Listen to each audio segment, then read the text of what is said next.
Jadi menurut pengakuan mereka di PK kemarin kami sebut ada 3 nama ya. 3 nama itu salah satunya Rudiana. Jelas itu di dalam memori PK kami disebutkan kemarin ya. Nah, itu ada nama Rudiana berdasarkan pengakuan yang ikut menyiksa.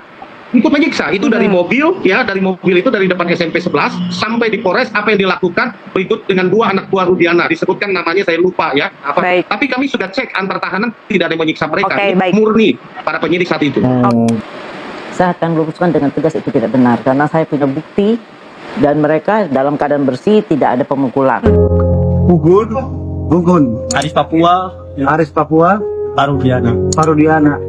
Kalau Gugun ngapain? Nyetrum, balsem, Pak Rudiana terhadap masnya. langsung aja pancal, pukul, ibaratnya kepala lah. Bersih, tidak ada pemukulan.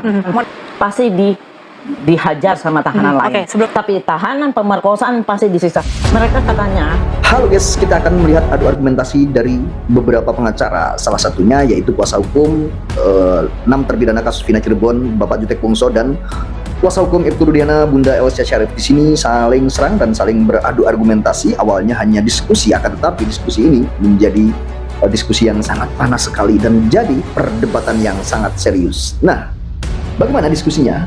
Penasaran? Mari kita simak dan mari kita tonton video selengkapnya.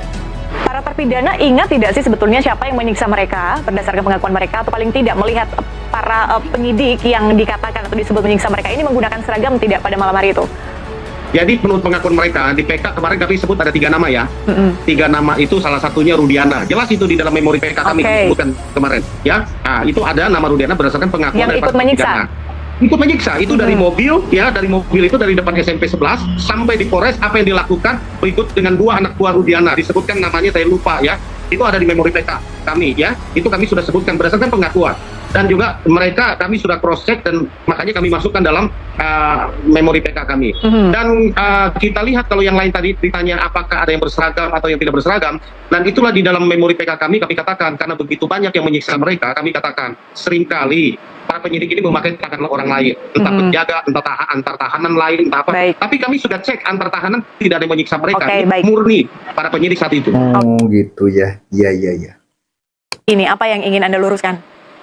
Saya akan luruskan dengan tegas itu tidak benar karena saya punya bukti pertama kali masalah video, dan video itu pernah diputar di persidangan ya. Video apa, Bu?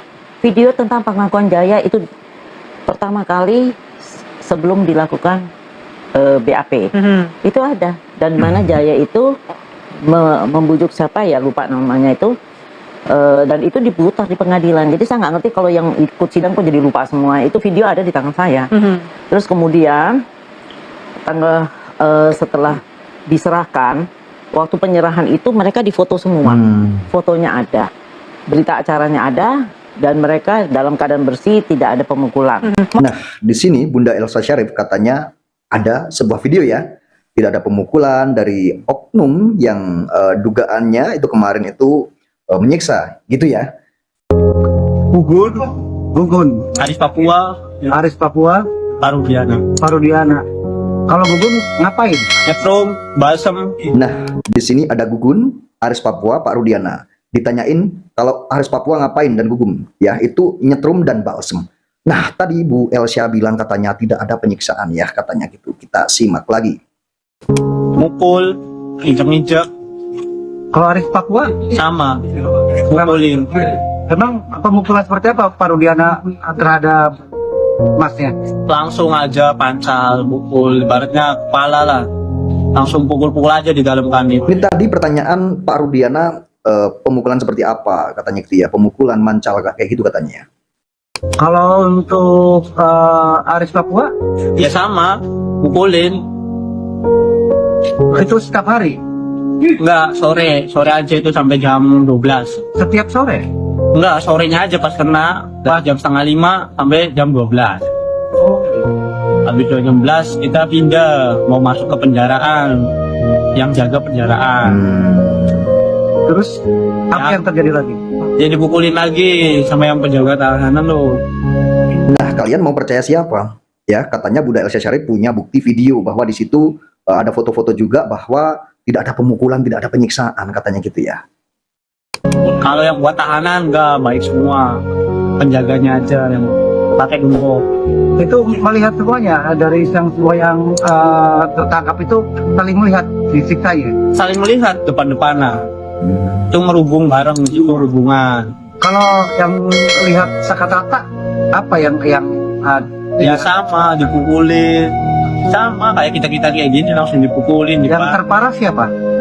Eko, Hadi, Eka, saya, Jaya. Jadi bahwa Pak Rudiana terus Gun Gumilar itu melakukan sebuah penganiayaan, dugaannya seperti itu ya teman-teman. Akan tetapi Bunda Elsa Syarif bilang tidak ada ya.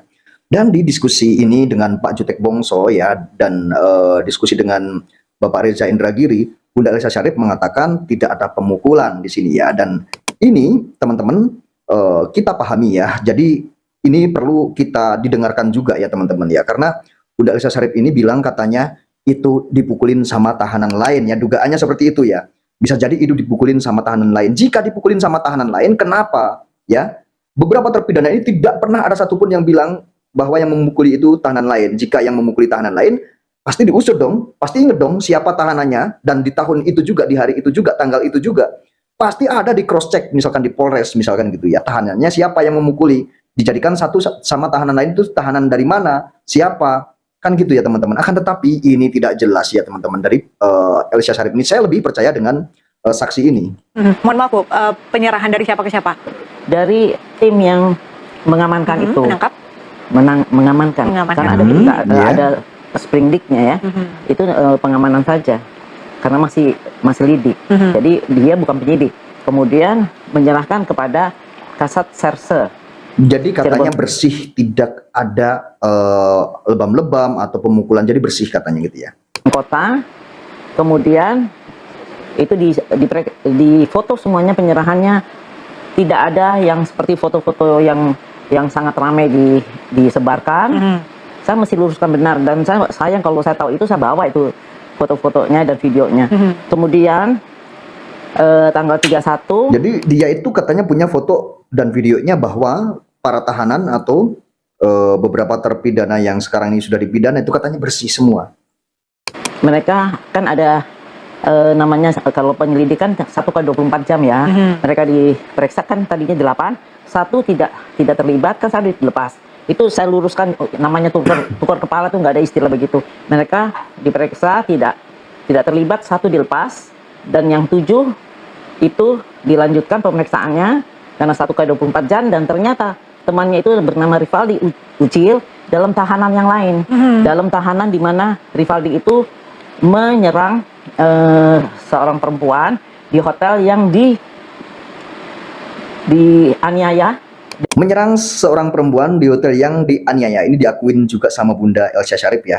Dengan mandaunya, di mana mandau ini juga dipakai untuk menganiaya Vina, karena di sininya ada tulisan V. Terus di sini ada benda tajam 2 garis, dan di belakangnya itu ada 19 cm dengan 12 ikatan jahitan ya.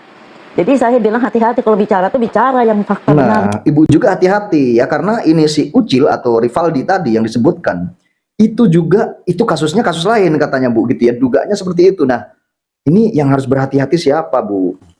Ya. Dan kemudian setelah tanggal 31, setelah ada pengakuan itu, kemudian dilakukan pemeriksaan BAP. Saya punya bukti juga video dan foto-fotonya Sakatata didampingi waktu ditawarkan kuasa hukum, dia belum mau. Yang mendampingi ibu kandungnya, tantenya dan omnya. Itu fotonya ada semua. Jadi saya aneh juga kalau mereka lupakan itu. Sudah itu tanggal 1 itu semua diperiksa, ada fotonya semua. Kemudian setelah mereka di BAP tanggal 1 September kan 31 tanggal 1 kan di BAP ya, bisa diperiksa di berkas tanggal 1 itu di BAP semuanya. Dan setelah itu mereka kan dilakukan penahanan. Sebelum dilakukan penahanan itu ada videonya, ada fotonya, mereka dibuka baju, kan rata-rata semua bertato. Hanya Sakatata yang tidak diperiksa semuanya, tidak ada bekas-bekas pemukulan, penyiksaan, semuanya diperiksa total. Kemudian barulah dimasukin tahanan. Ibu ini bicara juga sudah kayak kebingungan, saya kayak ngos-ngosan gitu ya. Jadi saya heran dengan ibu ini ya. tidak ada teririsnya sama sekali ya sebagai perempuan padahal ya, tapi apakah di hati kecil ibu itu tidak berpikir dan tidak teriris dan tidak ada keyakinan sedikit aja bahwa mereka ini tidak bersalah seiring dengan berjalannya waktu dan bermunculan beberapa saksi. Saya aja yang orang bodoh yang tidak mengerti hukum ya, ini aja saya ini bisa melihat bahwa ini itu sebenarnya ya menurut saya sih ya kecelakaan gitu ya. Saya orang bodoh, orang awam gitu ya. Yang jadi pertanyaan saya, apakah sebagai pengacara ini profesinya yang penting membela dan tidak ada keyakinan bahwa orang itu jika salah ya salah, benar ya benar. Apakah tidak seperti itu ya? Jadi seharusnya itu gimana ya? Harusnya berada di tengah-tengah. Jika memang terdakwa tidak bersalah ya lepaskan, mari kita buktikan di pengadilan PK ini nanti, kan gitu ya. Seharusnya seperti itu, tapi ibu tidak ada teririsnya sama sekali ya dengan hal seperti itu. Waktu dimasukkan tahanan itu udah menjelang tanggal 2 ya, sekitar jam ya mungkin jam 1 atau jam 2 semuanya. Nah, pagi-pagi baru mereka penjaga ini memang dianggap di kelalaian. Ternyata mereka di berantem ya dengan tahanan, dan memang kayak pandai-pandai itu ternyata mereka diketahui oleh tahanan yang lain. Itu udah suatu tradisi ya, jika tahanan mendengar adanya. Nah, ini katanya penjaga tahanan itu yang lalai ya, karena sampai terjadi ya berantem sama tahanan lain. Ini kita pegang ya teman-teman ya, omongannya Bunda Elsa Syarif ini ya. Pemerkosaan masih disiksa. Itu saya udah 40 tahun ya jadi lawyer. Setiap tahanan yang ada melakukan pemerkosaan pasti dihajar sama tahanan lain. Oke, sebelum lanjut di Dan situ. kemudian kalau tahanan karena saya membunuh orang malah dihormati, tapi tahanan pemerkosaan pasti disiksa. Mereka katanya dikasihin balsem gitu sampai kelaminnya apanya itu tahanan lain. Jadi saya bilang kalau sekarang bilangnya penyidik yang memukul, terus kita punya bukti, silakan aja. Oke, siapa yang merekam video-video yang Anda miliki? Penyidik Ada yang merekam. Oke. Kemarin Pak Jutek mengatakan kepada saya dan Kita juga tunggu pemirsa. saja ya. Jadi katanya ada ya penyidik merekam videonya dan itu bersih katanya gitu. Nah, perekamannya itu tanggal berapa gitu juga bisa dan patut kita pertanyakan. Pemirsa bahwa tidak ada keterlibatan terpidana lain dan hanya murni Ya itu dari dia penyidik. sendiri ada nggak pada saat itu? Kalau saya juga nggak ada, tapi saya bisa membuktikan dengan semua video dan foto. Saya kalau tahu ada pemesanan begini saya bawa, saya kasih lihat biar terbuka mata Kenapa Bu semuanya. nggak dibawa Boleh saya- Bu? Kenapa nggak dibawa? Harusnya mah dibawa Bu. Kalau saya meyakini bahwa itu juga dugaan saya itu ya itu kecelakaan. Tahu sumber video-video itu dari mana? Dari berkas ada, Dari berkas. dari kepolisian ada, dan mereka juga tahu. Dan itu pernah dibuktikan di Oh, jadi pengadilan. ada di berkas, ada di sudah dibuktikan di pengadilan video-video itu juga. Yang dibilang maupun itu ada semua di berkas perkara sayang. Ini para terpidana ada ya, yang sudah dipidana dan sudah divonis gitu ya. Dan sampai mengajukan PK ya, karena DPO juga sampai sekarang ini kita wajib pertanyakan teman-teman ya. Ini DPO-nya ini kemana gitu ya? DPO kok nggak ada gitu ya? Yang sudah dikatakan bahwa ada 3 DPO Peggy Perong ya, Dani ya, atau Andi gitu ya. Ini kemana gitu ya? Kalau memang ini suatu pengeroyokan dan sampai mengakibatkan meninggalnya seseorang, ya DPO itu harus dicari karena memang ada, jadi ada di putusan gitu. Tapi kemana itu DPO itu? Itu. Oke deh teman-teman ya, jadi kita kalau membahas soal kasus Vina Cirebon ini memang tidak ada habis-habisnya ya teman-teman, dan tetap kita kuak dan kita kupas tuntas ya tentang kasus Vina Cirebon ini agar semakin terang benderang ya. Dan sampai ketemu di video saya berikutnya.